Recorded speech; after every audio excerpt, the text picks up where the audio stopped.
I don't even know how to start this video because I'm honestly just so very emotional. I haven't uploaded for a couple of weeks, as you guys know. Maybe you didn't know, maybe you didn't even notice. But given what our nation is dealing with, given the racial, social tension in this country, I just felt like it would be wrong for me to post anything having to do with beauty in a time like this. And I just wanted to sit down with you guys and just have a real just life update kind of video, because I think it's just such a hard time right now. As a Black woman, I am scared, I'm heartbroken, I'm sad, I'm angry, but at the same time, I'm emotionally stuck. I don't even know how to react. It took me a long time to even post anything when George Floyd died because I didn't know how to react. I didn't even know how to compute my emotions. I was just so angry with everything that has been happening that I almost wanted to just kind of shut it out. Every day I'm trying to work through that, but guys, I am hurting right now. It even feels weird talking about this kind of stuff to a camera because none of you guys are in here. I'm in this room by myself and I'm literally talking to myself, but I just feel like perhaps this video would help somebody, especially as Black women. We are so strong. We forget sometimes how strong we are, and sometimes we need that little push, Sometimes we need that little ounce of positivity to help us process what we're going through, and there's nothing wrong with that. And I just want to kind of be there as an emotional support and letting you guys know, because I think the majority of you guys are Black women or people of color, man or woman, and it's time that we come together. It's time that we talk about these issues. I find it interesting because these instances of Black murder, the murder of Black lives, we've known about this. Black people, we've known about this for so long. We've known the injustice, we've felt it, we've experienced it, we've dealt with it firsthand. We know injustice. Whenever we would hear similar stories about George Floyd or Breonna Taylor or Ahmaud Arbery and now Rayshard Brooks, whenever we would hear things like this happening, there was no doubt in our mind that this thing actually occurred.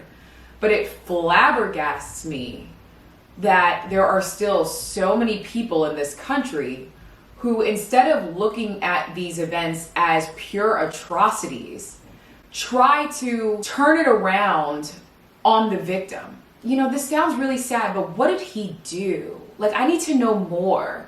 We need to investigate. We need to figure out what was going on here. Well, has he been arrested before? Well, he was resisting, so, maybe if he hadn't resisted, things wouldn't have escalated. Things like that really piss me off. Even if all those things were correct, even if this person had a criminal record, even if this person did resist, even if this person was not cooperative with police, even if this person did commit a non-violent crime or even a violent crime within reason, even if those things were all true, that should never warrant a police officer draining the life out of a person merely because of the color of their skin, merely because they're intimidated by what that person's Black skin represents to them. It's just purely unacceptable that I have been in positions where I've had to explain why this is such an atrocity. It's exhausting. I'm exhausted with having to care. I'm exhausted with having to fight. I'm exhausted with having to explain myself to people who don't understand, partly because of ignorance, but significantly more because they don't want to know. They don't want to listen. They're completely closed off to the idea that perhaps a pretty little world that they've been living in is pretty damn ugly to people who don't look like them. I'm tired. I find it also very interesting when white people, let's call it what it is, ask us to educate them on our history so that they can become abreast of our culture, what we've experienced. That is such an insult. Asking me, after all that I have been through, to relive my trauma, the trauma of racism that I've personally experienced and the racism that has been experienced in my history. Do you not have enough? Do you not have such a privileged and cushy lifestyle that even on top of that, you want me to go above and beyond to work through my trauma to educate you? And yet I find myself like almost congratulating the white people who are our allies. And it's like I congratulate them almost as a form of positive reinforcement. Like if I see somebody on Instagram who's white, or, you know, a person who is not black, commenting on Black Lives Matter, posting something about Black Lives Matter, I've caught myself almost praising them more than my people. And I'm like, what the hell am I doing? But it's because it's like a dog. It's almost like you have to praise people to do the right thing, to keep them motivated to do the right thing. And don't get me wrong, I'm appreciative of them. I truly am. But like, what kind of warped world do we live in where I have to pat you on the back in order to keep you doing what is right?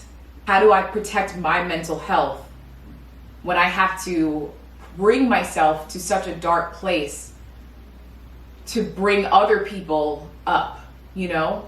So that's something that I'm having to struggle with. But I know that if we don't fight this fight, who's going to? Seriously, who's going to? Who's going to care more than us?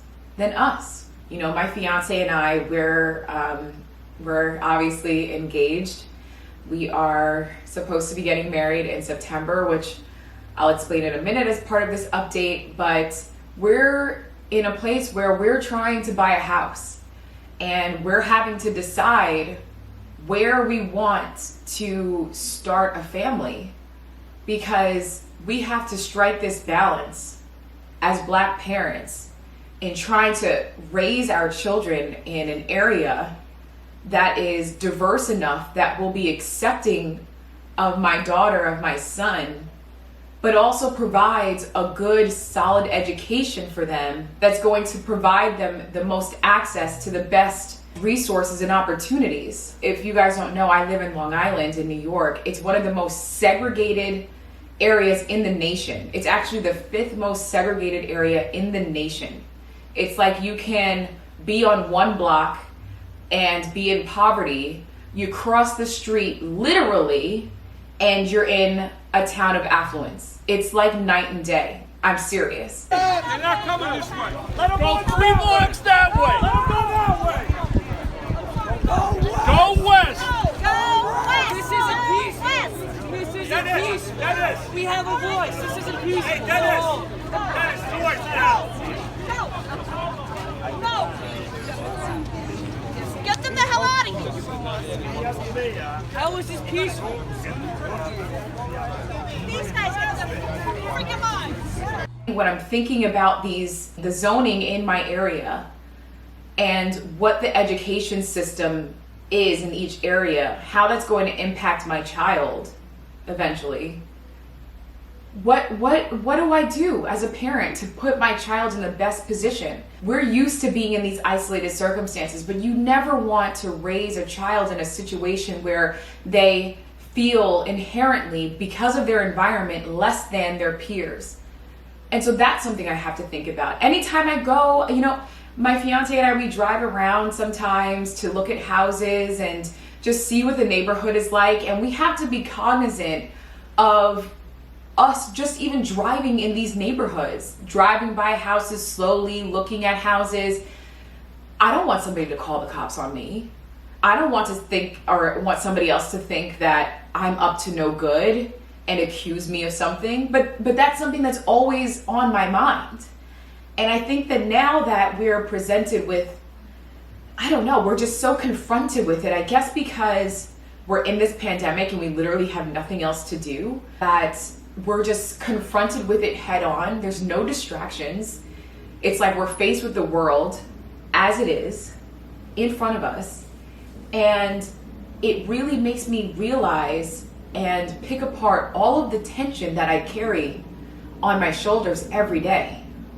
Just moving throughout the world every day as a normal person. Going into a store, holding clothes, walking around, just feeling like you're being watched. Like, for so long, we were discredited for our feelings, how we felt about certain things. They would say, oh, well, you're overreacting. That wasn't race. You're pulling the race card. It must have been something else. And in your mind, you think, you know what, maybe that felt like racism, but I'm not sure, and I can't prove it. So maybe I'll just leave it alone. But no, these things wear on you. They wear on you, and they're a constant reminder that you are different. And so the way that I have to raise my kids eventually is going to be different. And the way that I have to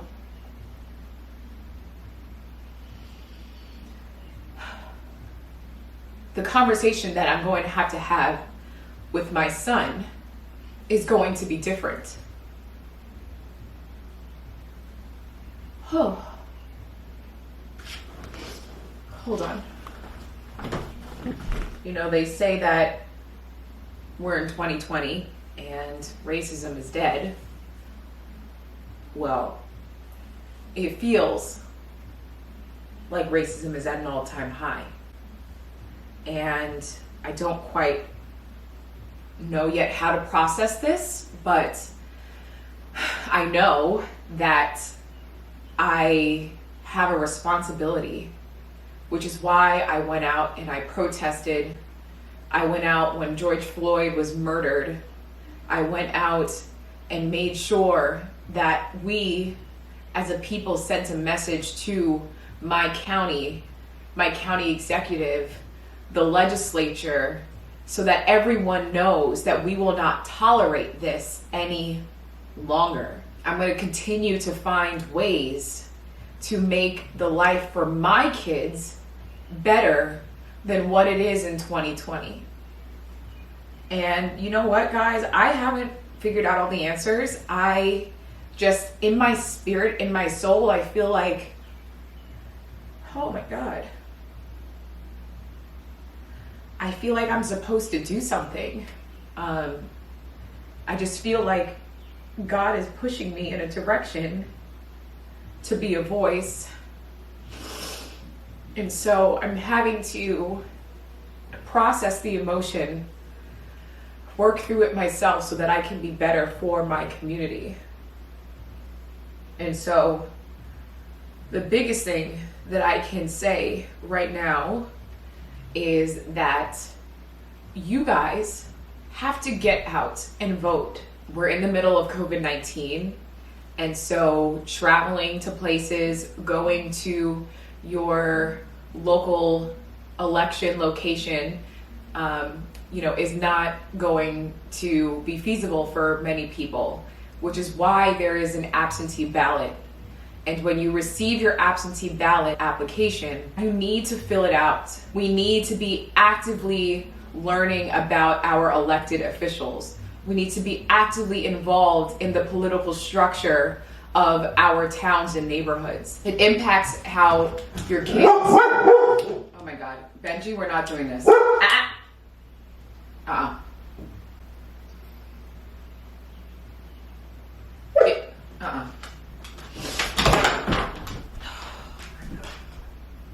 Sorry, my dog is like, sees something outside.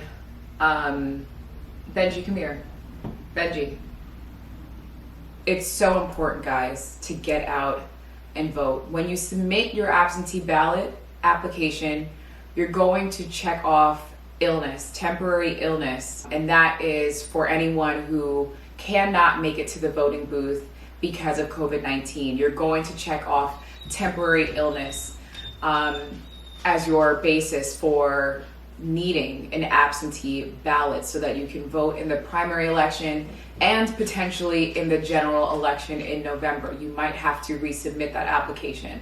So make sure, guys, please, that you guys are doing that and staying informed, staying active, and voting. I had friends, black friends, who decided that because of the choice of candidates that they had, they decided that they were not going to vote in that election.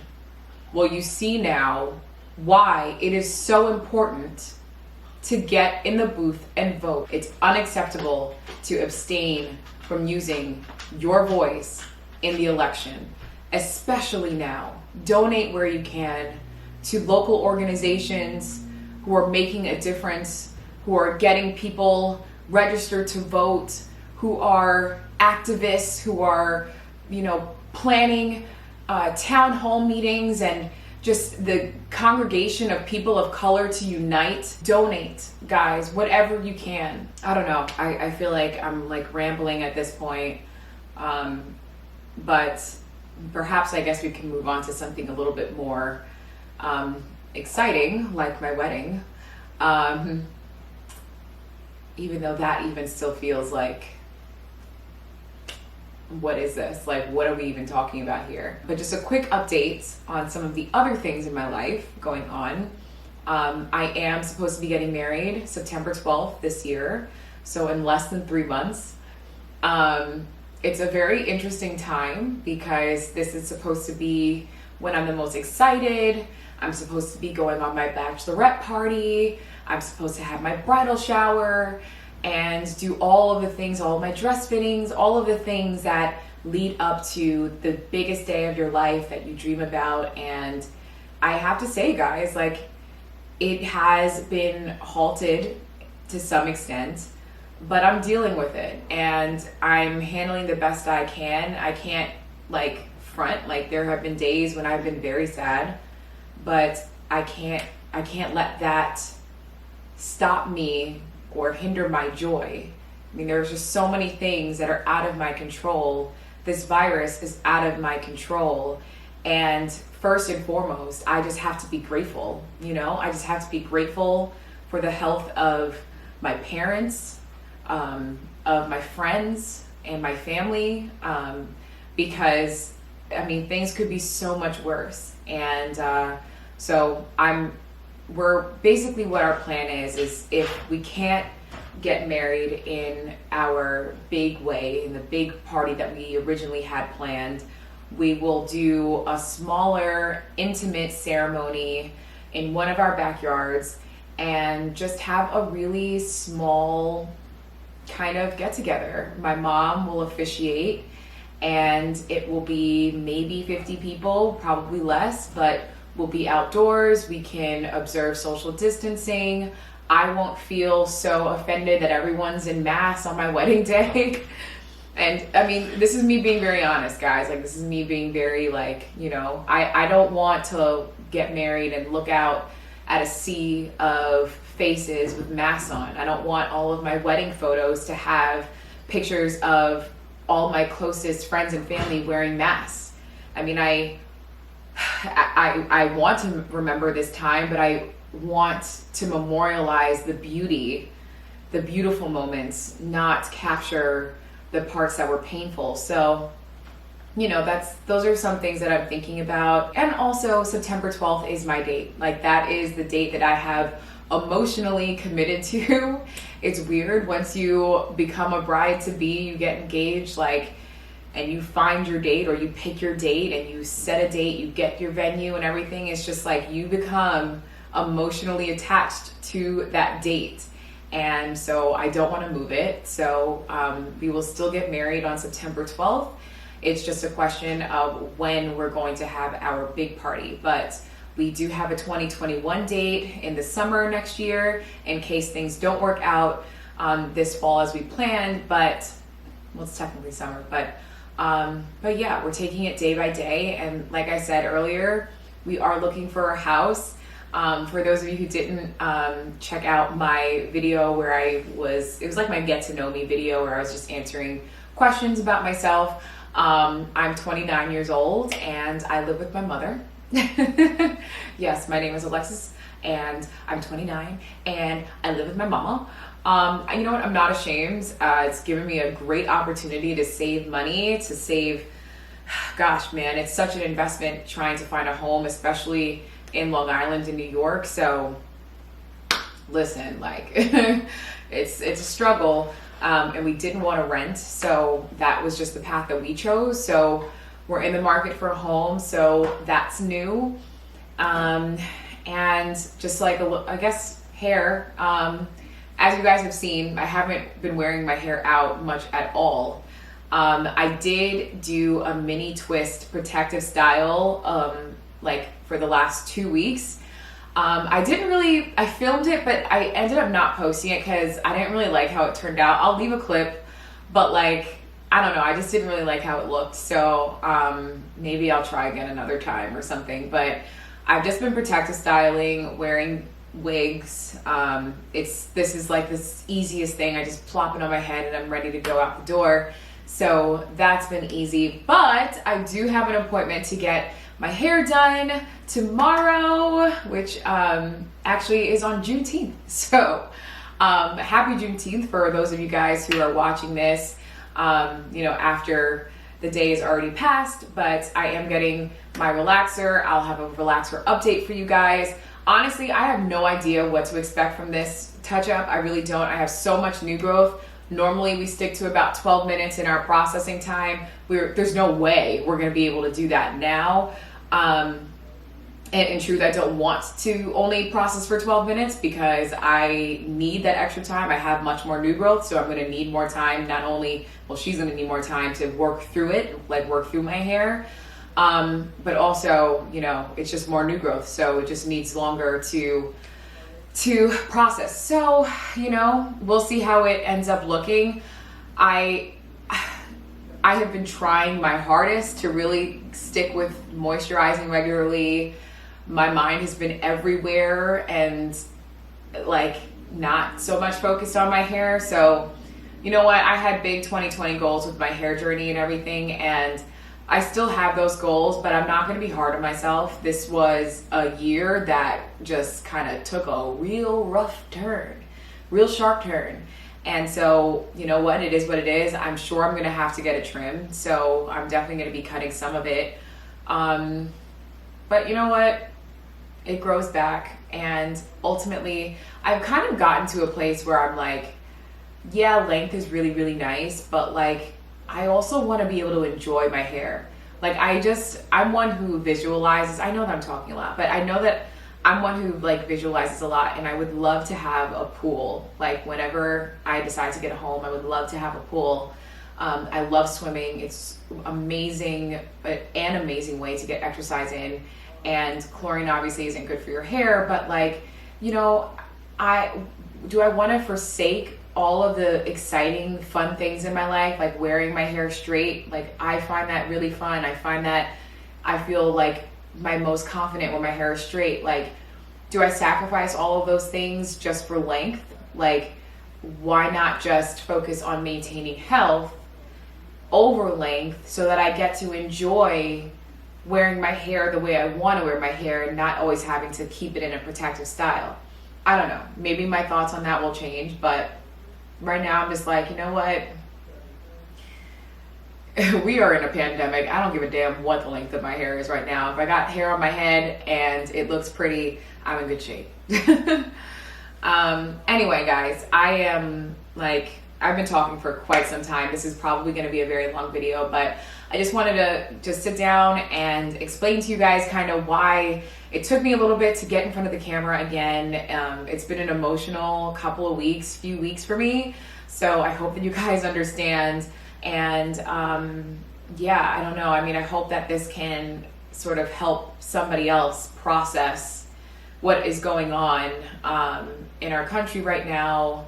And just keep your head up. Keep your head up. We're going to get through this. We're resilient. We are a resilient culture. We are a resilient people. And, you know, this is nothing different. We will get through this. And I'm just so thankful for all of you. I do see your comments and I appreciate you. Definitely hit me up on Instagram.